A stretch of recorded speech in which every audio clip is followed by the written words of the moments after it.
Hello. This speaker has been recorded at a meeting of Addictive Eaters Anonymous. For more information, visit our website www.aeainfo.org. My name is Pamela and I am an addictive eater.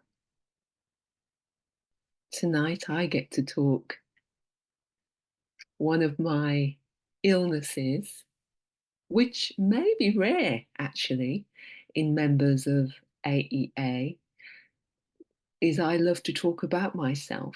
Some of us have the illness where we are shy and love to keep secrets and like to think that we're different. And some of us, like myself, have a propensity to overshare and to belittle ourselves in public. And I'm that person. And I remember it so well from a young age. A bit of a know-it-all. Grew up in a house where I thought I was better than my parents. I was embarrassed. They were from the Caribbean and were illiterate and relied heavily on the children to do a lot of their reading. And I felt shame about that. But at the same time, ego driven because I felt powerful because my sister and I had to do a lot of the reading. So in the family home, I had a lot of power around that area. And I was an obsessive cleaner as well. I really enjoyed seeing the bathroom taps sparkle.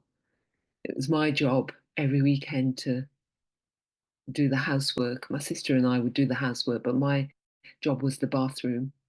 And I really enjoyed washing my father's greasy factory clothes in the bathtub before we had a washing machine. And there was something that was odd about the way I behaved. All of that stuff, inferior, superior, loved to make others feel little with the little power I thought I had, embarrassment and shame.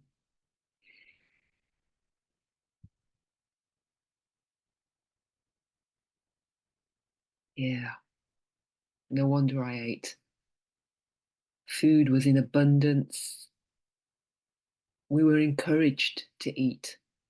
The fruit bowl was always plentiful on Saturday morning after my mom had been to market. And by about Sunday, it had all gone because I would have eaten it. My sister was also born an addictive eater. She was worse than me, and I think I can say that. This program is not about comparisons, but I believe she was worse than me because she died of morbid obesity. And when we were children, she would wake in the middle of the night and go downstairs and find food and eat away her own troubles. I was too lazy. I like to lay in bed and sleep. I still love my sleep today. So, yeah, we grew up in a household. Let me talk for myself. I grew up in a household that was looked after clothes and food and money and pets. We had cats. I had a black Labrador called Toby. I'd snap my fingers and my parents would do for me anything that this spoilt brat wanted. And yet still, I was ill at ease. I did not know where I fitted in to this enormous universe. So I ate.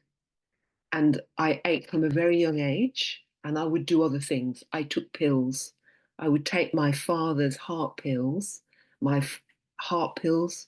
I'm used to calling them heart pills, but I would also take his water retention pills, which made me pee which made me lose weight. And I would do that from the age of 8. So for me, when I look at that behavior, I know I must have been a very disturbed child with all of those emotions and all of that delicious food in the cupboard and pills and bottles of stout and cherry bee. I loved those days hiding in the cupboard, the pantry as we called it, and just feasting away. And at the same time, pushing down rage and embarrassment and overwhelmness with the world, just all going on at the same time in my head, and really resenting my mother and my very overweight sister, but loving my dad. And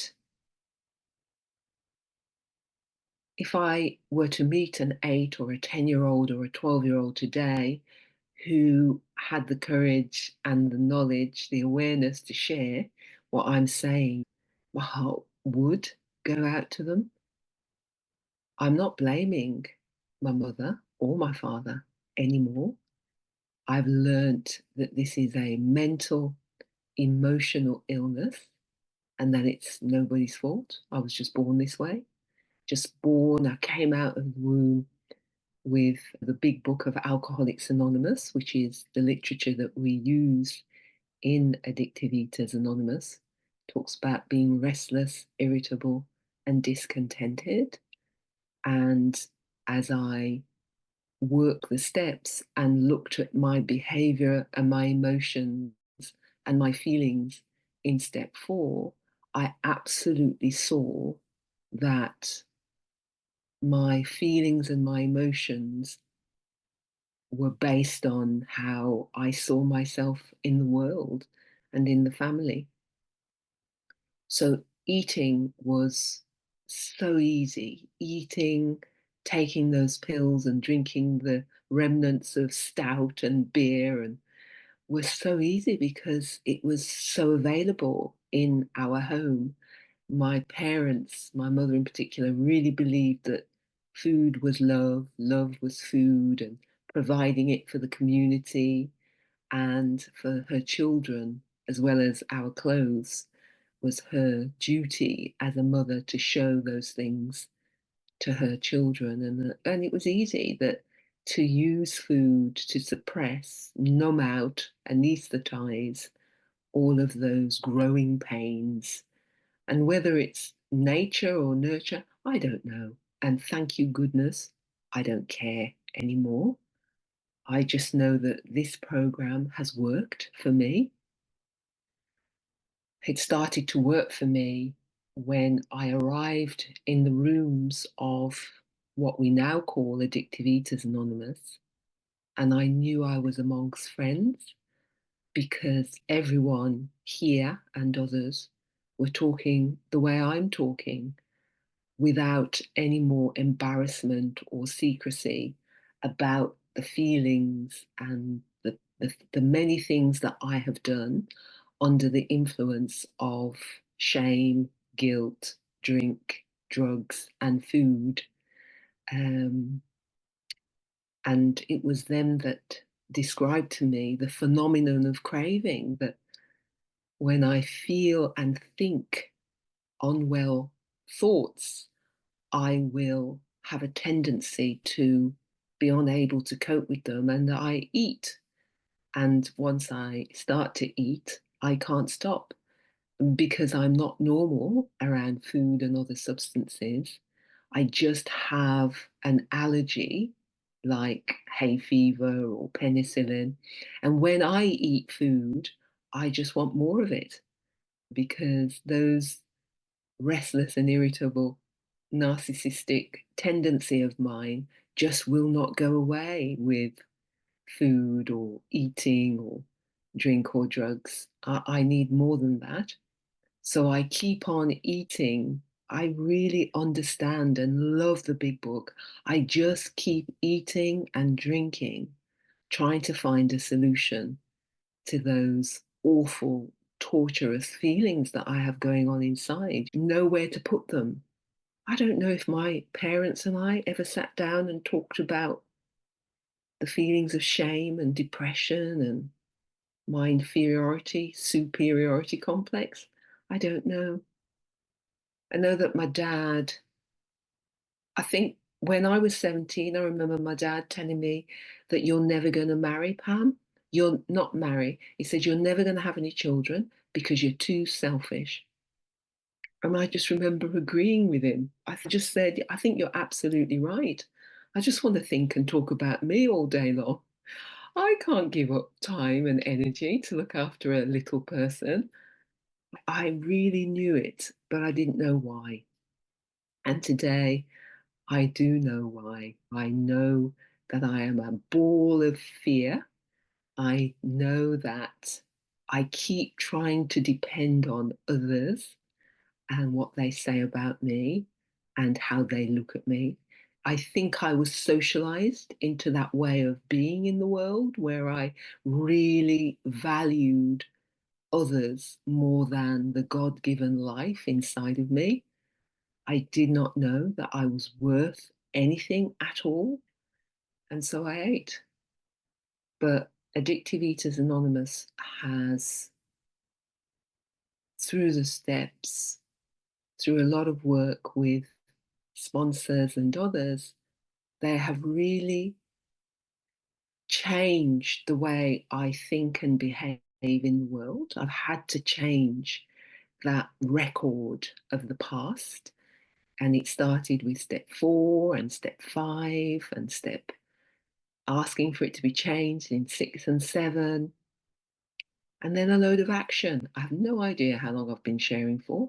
And the actions that I have had to take have been so simple, really listening to the people who demonstrate a good and well way of life, really listening to them, hanging on their every word, and copying them.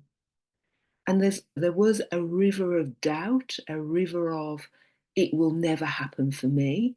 I just couldn't believe that me, Pamela, could be a slim bird, a slim person. I Because that's the way how I viewed the world when I came in. I didn't know that it was possible to walk God's planet easily without eating until I surrendered and really was ready to go to extremes to change. Now, I can't change myself with my own thinking. I really needed a lot of help from the sober members here. And I needed a lot of help from the Big Book of Alcoholics Anonymous. I love prayers. I love speaking out loud to a power greater than myself. I love calling that power God. When I am bored with myself saying the word God and crying out to God, I will call it universe of light, divine intervention. I will call it anything because I love the fact that God goes by many names and many concepts. So life is good and it gets better. And those emotions they've diminished greatly. Have they gone away? Thankfully not. Otherwise, I would be as a big ego, as big as a house.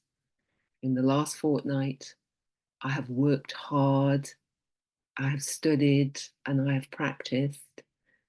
And together with my husband and a few close friends, including my sponsor, they have helped me through a number of steps. And I have been able to go through a little bit of excited anxiety and successfully achieved some goals just yesterday. I'm going to stop there because even though I have a timer right next to me, I'm so busy talking, I'm not conscious of the time that I've taken to talk. So I'm going to stop there and hope that that is enough to help somebody tonight and on the website.